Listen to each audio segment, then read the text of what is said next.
Two more power pack sessions now.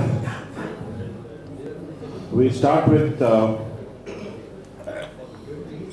Sri Prakasha, Sri MS Prakasha, and then we go on to Mr. Shankar and then Dr. Nagendra.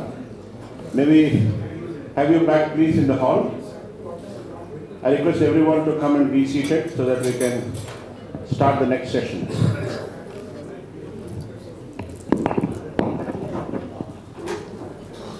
The sessions will continue. We now have Sri MS Prakasha, who will present to us psychological powers in corporate governance. Now, MS Prakash is a very distinguished management specialist with over 38 years of experience in various positions in IT, electronics industry across global organizations like Oracle, HCL Perot, Alstom, Bharat Electronics Limited. And the areas he has worked in include strategy, operations management, software consulting, defense electronics, embedded power systems, semiconductors design and manufacturing. He has authored a book, Great Moments, published through Prism Publications, Bangalore. It's a collection of essays on topics like ambition, reality, values, success, puzzle of decision, time, purpose, etc. Embedded with pebbles meant for light reading for a wide range of audience. He is an author of articles on technology in Times of India, Deccan Herald, Sudha, etc. He is a speaker on technology, management, Veda at various fora. He has developed and delivered papers and speeches on overview of Veda's success, insights, decision process, leadership and project management, resource management workbench, digital business, most successful organizations, project management, cost management, values, and very interestingly, hypnosis for self-development. He holds a BE in Electronics and Communications from Mysore University, India, and a General Management Program from IIM Bangalore, India. With great pleasure, I introduce MS Prakasha, who will now speak on psychological powers in corporate governance. Ladies and gentlemen, Shri MS Prakasha. Thank you very much for the nice introduction. Can all of you hear me? Yeah. Yeah. And all of you can see this. Should we switch off this light or is it okay? No, the light is off. It's okay. Okay. Can you put that side? The light is it? Okay. Well, akade move on. Yes. Is it fine now? Yes. You can switch on the light, but it can be there.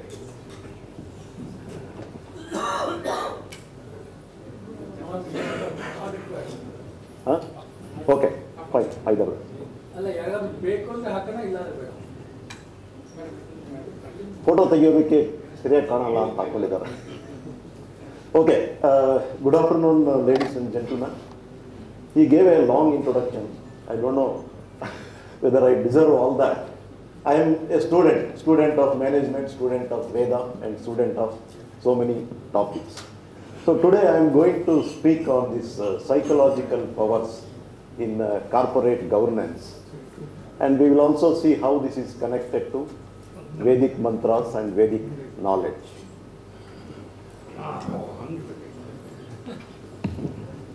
Agenda for my presentation. So we will just have a quick glance at the corporate and corporate governance, then psychological powers, then we will understand energy, subtle energy and cosmic energy. Then we will see how to communicate with this cosmic powers. Then the last topic is the manifestation of cosmic powers within human beings, followed by Q&A. Moving on. So what is corporate? All of you are from corporate and different kind of organizations. So there is nothing new here. Corporate is a group of people joined together to form an entity which is meant for doing some activity.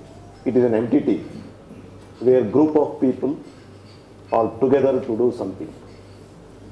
What it does, it transforms the resources into some useful goods and services and sells to the customers.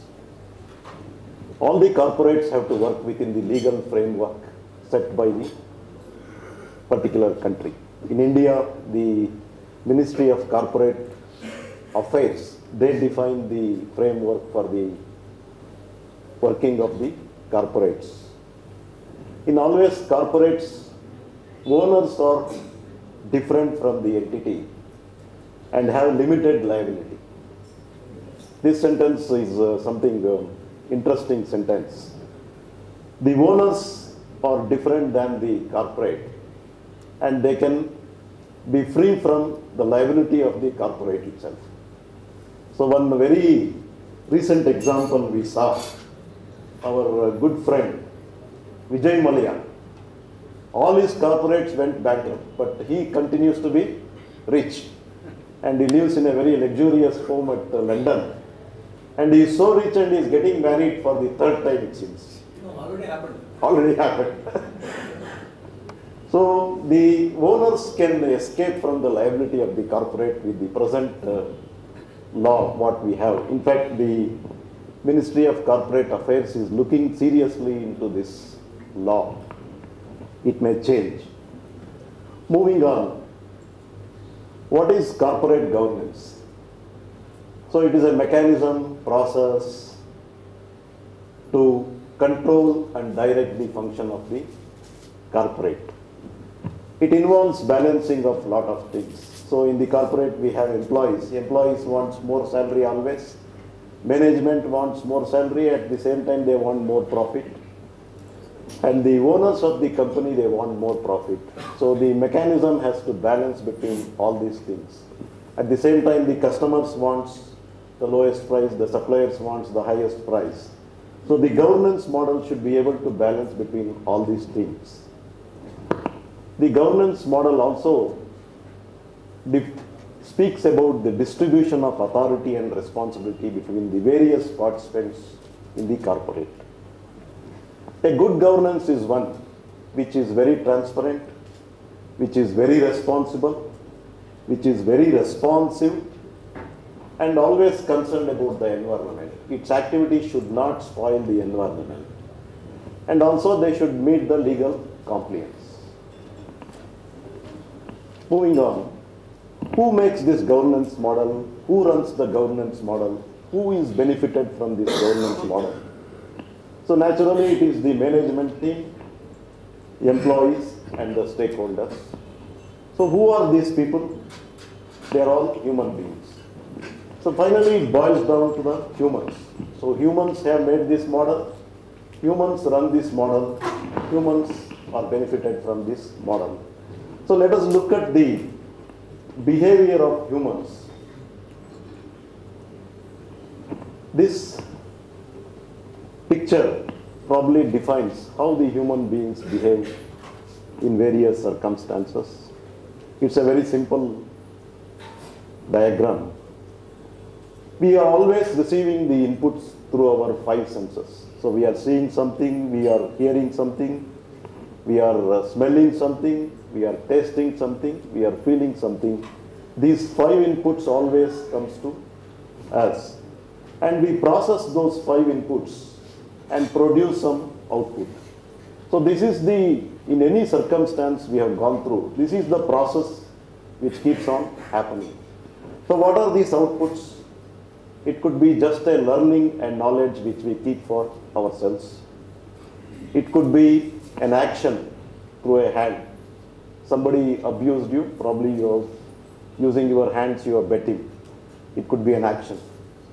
Somebody has abused you, you abused him. So it could be words. Or combination of these things. It could be an action through leg. You heard some roaring of a lion, so you ran away from there. So the outputs are always combination of these things. Or it could be one of those things. So these outputs probably has brought us today to this place.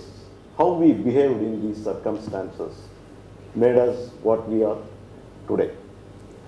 So what is this processing mechanism? It is different in different people. No two human beings behave in the same way in a given circumstances. The behavior will be different. Why this difference comes? It is because of that processing algorithm. So what is this processing algorithm made of?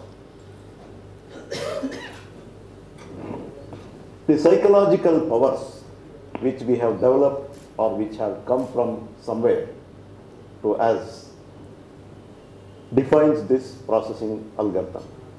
So these psychological powers are different in different human beings. That is why they behave in a different way. So what are these psychological powers? There are many. I have listed a few. All of you can read this. Aspiration and will, mathematical and logical ability, intelligence and wisdom, speaking ability, inspiring somebody, it is an ability, creativity, intuition. These are some of the psychological powers. There are many, I have listed only few. We will just have a look at one or two of these. What is will? So it is the determination. It is a kind of strength which will make me to do what I am doing right now. I will not be kind of stop it because somebody diverted me from what I am doing. So it is self-regulation by self itself. Willpower is there in everybody. How strong it is the question mark. Because all of you have the willpower. Today morning you got up, being a Sunday, you got up early, completed all your routine things, and being a Sunday, the spouse could have given some special assignment today. That also you completed and you came here in time.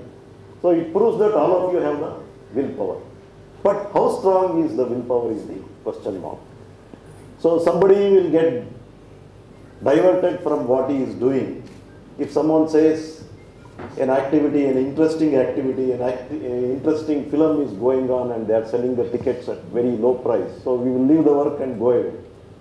But a person with a strong willpower, he will not get diverted by such things.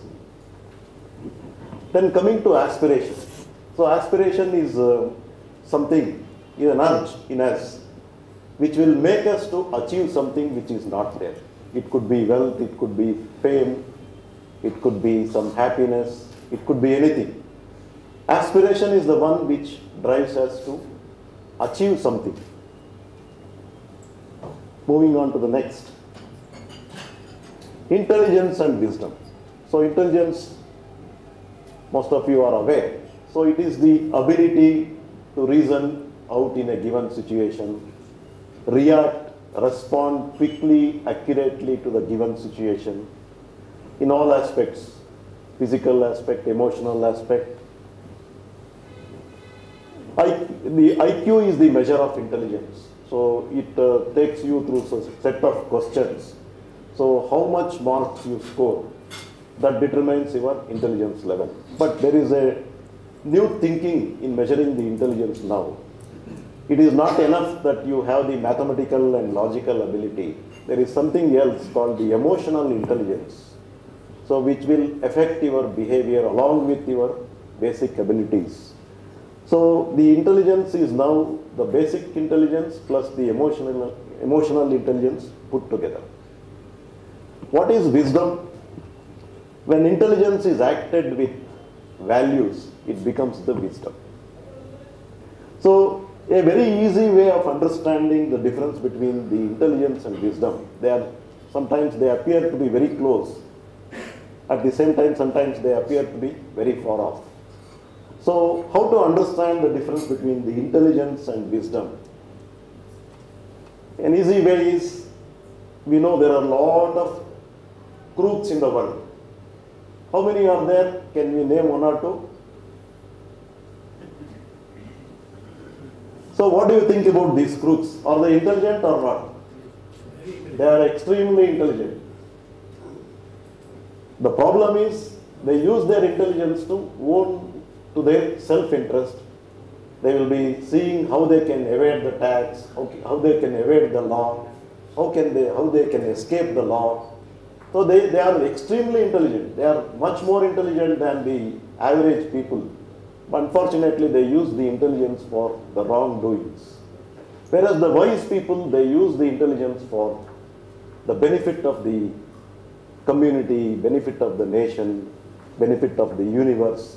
That is the difference between the intelligence and wisdom. So have we come across any wise people? Many. Maybe the world always may have equal number of intelligent people and also equal number of wise people. That is how the world runs. Then creativity. So creativity is a phenomena, process where something new, valuable is created. It could be a tangible item or an intangible item. Then finally the intuition. So intuition is something which comes all of a sudden from somewhere. We get a solution for a complicated problem which we were trying to solve from very long time. The famous example is that Archimedes. So he was trying to solve problem of finding the purity of gold from very long time. Suddenly when he entered the bathtub, the water flowed out of the bathtub. That gave him the solution. So they say the intuition came to him and it gave the solution how to measure the purity of metals. Moving on. We will try to understand what is energy.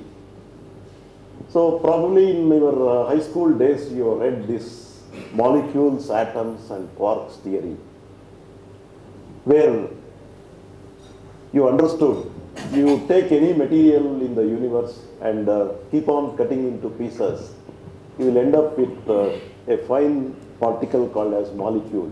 If that molecule is further divided, you will get atoms. If the atom is further divided, it will get what is called as the quarks. And the interesting thing about these quarks is, in some perspective, these quarks appear as particles. In some perspective, they appear as energy. So because of this duality, it boils down to the fact that everything in this universe is the manifestation of energy, including our body. Our body also is manifestation of energy. So what is energy? Energy, in the basic definition, if you see, it is the ability to do work. Power is the capacity to do work. So the difference between the power and energy is very simple. Power can be defined this way. I am capable of lifting 20 kgs. That is my power. But how long I can hold those 20 kgs without collapsing is the energy. Energy can neither be destroyed or created. This is the universal truth. What is subtle energy? Subtle energy is something which is very difficult to define, very difficult to perceive. The present scientific instruments cannot measure the subtle energy. One very common example for subtle energy is the homeopathy medicine. The medicines carries the subtle energy. In fact, all the homeopathy medicines look sweet. So you will be wondering how it is curing. It is carrying the subtle energy of the original chemical from which it is made. Now let us move on to the next. So we understood the energy. Energy is the capability of doing work. Suppose if this energy gets bundled with consciousness, capacity and knowledge, what happens? So it can do so many things now which was not possible for the passive energy. And this is the cosmic energy. Cosmic energy is the energy with consciousness, capacity and knowledge. They are considered as supra-physical beings without physical body. So for a moment, if we look at our own human beings also have some limited energy. Because energy is there, we are all living, we are doing so many things. We also have knowledge, we also have capacity, we also have consciousness, we have a physical body. So the difference between the human being and the conscious cosmic power or cosmic energy is cosmic power doesn't have a physical body. It has only the consciousness, knowledge, capacity and energy. Human beings have the extra item of physical body. But the size of the energy or size of the knowledge these cosmic powers carry, it is enormous, it is infinite. Whereas the human beings, it is limited. These cosmic powers or cosmic energies, they carry out actions directly from their consciousness. It should not be mistaken as personification of the qualities of powers. In Vedic knowledge, these cosmic powers are called as devas. Deva word has come from word div. Div means illumine, shine or illumine.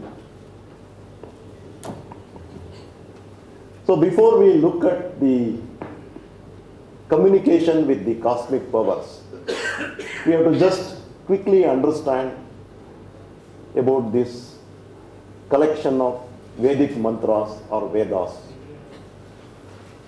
So this collection is organized into 4 discrete collections called Rig Veda, Yajur Veda, Sama Veda, Atharva Veda. So Rig Veda has 10,552 mantras or hymns, which are organized into suktas, 1028 suktas. You can call them as chapters. Yajur Veda has 8,771 hymns or mantras. Sama Veda is having about 1,875 mantras. Atharva Veda has got 5,038 mantras. There are a lot of overlaps between these collections. So 1,500 mantras of Yajur Veda are same as the Rig Vedic mantras. All the Sama Veda mantras are same as the